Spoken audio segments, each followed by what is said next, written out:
एक रात जब मैं अपनी माँ के कमरे में गया तो मैंने देखा मेरी माँ कुदरती ओलिया है। मैं खुद को खुद ही सुकून पहुंचा रही थी। मैं तो अचानक कोई बात करने गया था, लेकिन जब मेरी माँ की नज़र मुझ पर पड़ी तो वो अपना आप दुरुस्त करने लगे।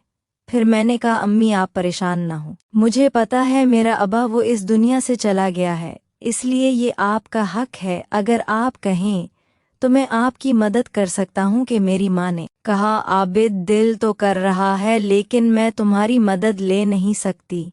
मैंने कहा, अम्मी उसमें शर्माने की कोई बात नहीं। और फिर मैं अपनी अम्मी के साथ, दोस्तों मेरा नाम आबिद है, मेरी उम्र 25 साल है, हम लाहौर में रहते हैं। हमारे घर एक बहुत बड़ी हवेली नुमा था, क्योंकि मेरे अब्बा बहुत बड़े अमीर थे, लेकिन अब वो इस दुनिया में नहीं थे। इतनी बड़ी हवेली में मेरी माँ और मैं अकेले रहते थे, और बाकी सिर्फ हमारे नौकर। अम्मी की उम्र 45 साल है, लेकिन उन्होंने अपना अच्छे से ख्याल रखा हुआ है, इसलिए वो अपनी उम्र से बहुत छोटी नजर आती हैं। हमारी बहुत ज्यादा जमीनें थे, जहाँ से साल के साल पैसा आता था, जिससे हमारे घर का गुजर बसर चलता था, और कोई छोटा पैसा नहीं आता था। हम इन्हीं पैसों से अपना भी निज़ाम चलाते और नौकरों को तनख्वाहें देते हैं। जो भी जिंदगी के मामलात थे उन्हें हल करते थे, और इसके बावजूद काफ़ी मोटी रकम बच जाते थे। शुरू में तो मुझे परेशानी नहीं थी, और ना ही मुझे पता था कि हमारी ज़मीन कहाँ है और कहाँ से पैसा आता है, किस तरह हमने पैसा इस्तेमाल करना है। लेकिन मैं अपने माँ बाप की अकलौती औलाद था। मेरा अब्बा इंतकाल कर गया था। मेरे अब्बा बहुत बड़े बिजनेसमैन थे, उनके बहुत सारे ताल्लुकात थे। वैसे तो हमारे रिश्तेदार बहुत थे, मेरे चाचू वाले भी थे, मेरी फूफो वाले भी थे, और मेरी खाला ही नहीं थे। लेकिन हम इस हवेली में घर में अकेले रहते थे, और हमारे कुछ भरोसे के मुलाजिमीन, और इन मुलाजिमीन को हमने अलग कमरे दिए थे। वो भी अपनी फैमिली के साथ रहते थे। हमारे घर में बच्चों की चहल कदमी भी रहती थी। हमारे मुलाजमों के बच्चे हैं, उनका हवेली के अंदर आना सख्ती से मना था, इसलिए हमें अकेलेपन से खौफ नहीं आता। जिस दिन मेरा बाबा का इंतकाल हुआ, मुझे आज भी वो दिन अच्छी तरह याद है। मेरी अम्मा फूट फूट कर रही थी, वो बार बार बेहोश, क्योंकि मेरी अम्मा अब्बा से बहुत मोहब्बत करती थी, इनके बगैर जिंदगी गुजारने का तसव्वुर भी नहीं कर सकती थी। और फिर आपने हमें ऐसे मोड़ पर लाकर खड़ा कर दिया कि अब इस दुनिया में नहीं थे, डिप्रेशन में चली गई थी, और महीनों तक वो अपने कमरे से निकली भी नहीं थी। उसने अपनी सेहत का ख्याल भी रखा। शुरू के 6 महीनों में मेरी अम्मा को शादी इस चीज़ की तलब नहीं होती थी, क्योंकि उसे मेरे अब्बा का गम था। लेकिन जब वो दुनियादारी में नोट रही थी तो वो हर काम में कभी कर लेती थी, और मुलाजमीन से हंसकर बात भी करनी थी। और मैं अपनी वालिदा को देखकर दिल में खुश होता रहता था कि शुक्र है खुदा का, मेरी अम्मा ठीक हो रही है। जिंदगी इसी तरह चल रही थी, और मुझे सारी समझ आ गई थी कि हमारी ज़मीन कहाँ है और हमारे मुलाजमीन कितने हैं। वो सारा पैसा अपने पास आता था। मैं घर की जिम्मेदारियों में बहुत मसरूफ़ हो गया था। मैंने अपनी वालदा पर ध्यान नहीं दिया था, हालांकि मुझे ये सोचना चाहिए था कि मेरी वालदा अभी जवान खूबसूरत हैं, और मेरे अब्बा अगर इस दुनिया से चले गए हैं तो मैं अपनी वालदा से पूछो क्या वो दूसरी शादी करना चाहती हैं। लेकिन घर की जिम्मेदारियों में ये मेरे जहन से निकल गया। रात का खाना में और मेरी माँ अक्सर साथ बैठे हम बातें भी कर लेते थे, और जब मेरी माँ मुझसे बातें करती थी तो मुझे यूं महसूस होता था कि शायद वो दिन भर वो रही हैं, इसलिए उनका दिल कर रहा है मेरे साथ बातें करने को।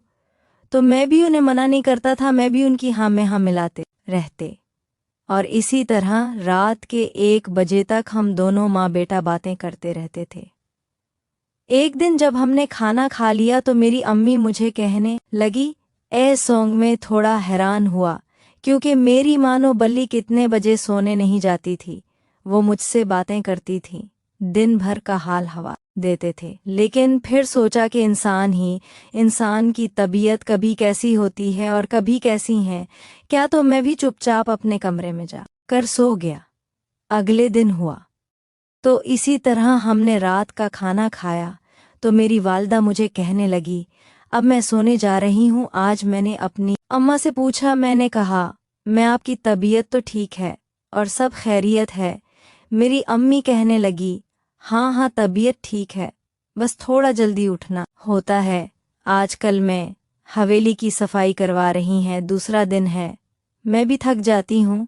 मैंने कहा चलो ठीक है कोई बात नहीं। फिर मैं ऊपर अपनी हवेली के अंदर चला गया। हमने दूसरी मंजिल थे, एक घटन बनाया हुआ था, बालकोनियस का टाइम है, हम कुर्सी डाल के बैठे थे, वहां से आंसू नजर आता था और वहां पर हमने कुछ बोलों के गमले भी रखे हुए थे। अक्सर माँ बेटा हम वहीं पे बातें करते थे और जब भी हमारे घर कोई मेहमान आता तो हम रात को लेट नाइट तक यहीं बैठे थे। वहां गार्डन में बैठ गया, सिगरेट पीना लगा। फिर मैं 1 घंटे बाद वहां से उठे। मैं जब अम्मी के कमरे से गुजरने लगा तो मुझे ऐसे लगा जैसे मेरी अम्मी अंदर से किसी से बात कर रही हूँ। फिर मैं वापस गया, कान लगाकर सुनने की कोशिश की, खामोशी छा गए। मुझे लगा शायद मेरा वहम होगा कि मैंने दरवाज़ा लॉक नहीं किया। फिर मैं अपने कमरे में चला गया और जाते ही सो गया। अगले दिन भी इसी तरह रात को हमने खाना खाया। मैं दिल में ये सोच रहा था कि अगर आज भी मेरी अम्मी मुझे कहती हैं कि मैं सोने जा रही हूँ तो आज भी उनका पीछा करूँगा। जैसे हमने खाना पेश किया तो मेरी वालदा ने हाथ धोया और मुझे कहा वो की आमद, गुड नाइट। मैंने अपनी अम्मी को जवाब नहीं दिया, मैं खामोशी से खाना खाता रहा। आज तो इतना जल्दी चली गई थी, मैंने अभी तक अपना खाना भी फाश नहीं किया था। मैंने खाना ख़त्म किया और फिर मैं जाके इसी गाड़ी में बैठ गया। अब मैं इंतज़ार कर रहा था कि 1 घंटे बाद जाके अम्मी के कमरे में देखूंगा कि वो सो रही है या कुछ और कर रही हैं। मैं गाड़ी में बैठा था तो मैंने अपनी जेब से मोबाइल निकाला। हमारी कुछ ज़मीन देहात में थे जहाँ पे हमने चावलों की फसल लगाई हुई थी। वहाँ पे हमारा एक मुलाजिम था, वो सारा काम संभालता था। मैंने सोचा कि मुमताज़ साहब को फ़ोन करके पूछ लेता हूँ कि चावल कब तक सेल हो रहे हैं, कब वो पैसे हैं, क्योंकि मुझे एक जगह पैसे देने के लिए मैंने 2 करोड़ रुपए की अपनी न्यू प्राडो ली थी, इसीलिए कुछ पैसे रखे थे। मौला हमारा जानने वाला था तो इसने भी ज़्यादा जोर नहीं दिया था। मैं उसे 1 करोड़ 20 लाख रुपए दे चुका था। फिर मैंने मुमताज़ आपको फ़ोन किया। दुआ सलाम करने के बाद मैंने पूछा, सुना है हमारी कैसी चल रही है। वो मुझे कहे, आबिद साहब बहुत अच्छी फसल हुई है, बस कटाई चालू है, कुछ दिनों में हम सेल कर देंगे और फिर मैं आपको बताता हूँ। तो मैंने उसे कहा कि ठीक है, जल्दी सेंड करो और पैसे मेरे अकाउंट में जमा करवा दो, मेरे काम आते हैं। वो कह रहा था ठीक है, और फिर मैंने उसका फ़ोन बंद किया।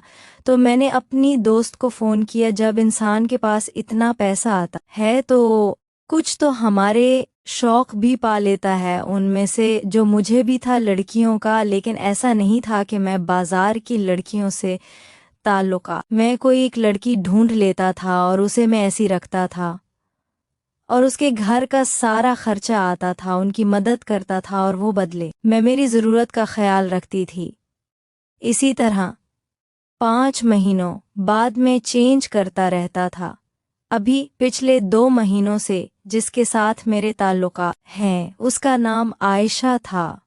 वैसे तो वो बहुत खूबसूरत थी, वो तलाक याफ्ता थी, उसका 1-2 साल का बेटा था।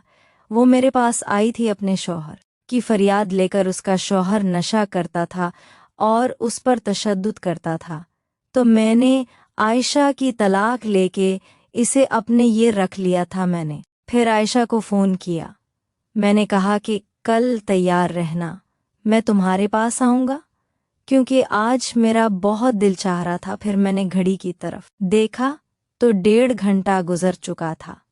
फिर मैं उठा और अम्मी के कमरे के नज़दीक से गुजरा तो फिर मुझे हल्की सी सरगोशियों की आवाज आ रही थी। फिर मैं कान लगाकर सुनने की कोशिश करता। एकदम दरवाज़ा खोला। अंदर से हमारा मुलाजिम निकला जो किचन का काम संभाला था। मुख्तिया अब रात के 2 बज रहे थे। मैंने पूछा, इख्तियार तो उस वक्त मेरी अम्मी के कमरे में क्या कर रहा है? तो वो मुझे कहने लगा, सानो भी आपकी वालदा की टांगों में दर्द हो रहा था, तो उन्होंने मुझे बुलाया था कि मेरी टांगें दबा दूं। मैं बड़ा हैरान हुआ ये सुन के, क्योंकि ये काम तो हमारे मुलाजिमी की बीवियां करती थी, लेकिन आज अम्मी ने बख्तियार को बुला लिया था। ये सुनकर मुझे काफ़ी गुस्सा आया। फिर मैं अपनी वालदा के कमरे में अच्छा नहीं लगा तो मेरी नज़र मेरी बात पर पड़े। वो अपना हुलिया दुरुस्त करने लगे। मैं कुछ समझ पा रहा था, लेकिन मेरा दिमाग कह रहा था और यहाँ पर कुछ गलत हो रहा था। फिर मैंने अपनी वालदा से बात की थी, और साहब रात 2 हुई थी, दीनारे बजे आपकी। तो मेरी अम्मी भी मुझे वही कहानी सुनाने लगे जो बख्तियार थोड़ी देर पहले सुना के चला गया था। फिर मैंने कहा, मैं बख्तियार की बीवी को भी बुला सकती थी, और वैसे भी आम दिनों में वही आपके पैर दबा रही होती हैं, तो आज आपने इस मुलाजिम को क्यों बुला लिया? मेरी अम्मी की नलकी हाँ अब्द में गी, उसी को बुलाने थे, लेकिन वो तो बख्तियार नेक इंसान है और हमारा इतना पुराना मुलाजिम भी तो है। उसने कहा कि बे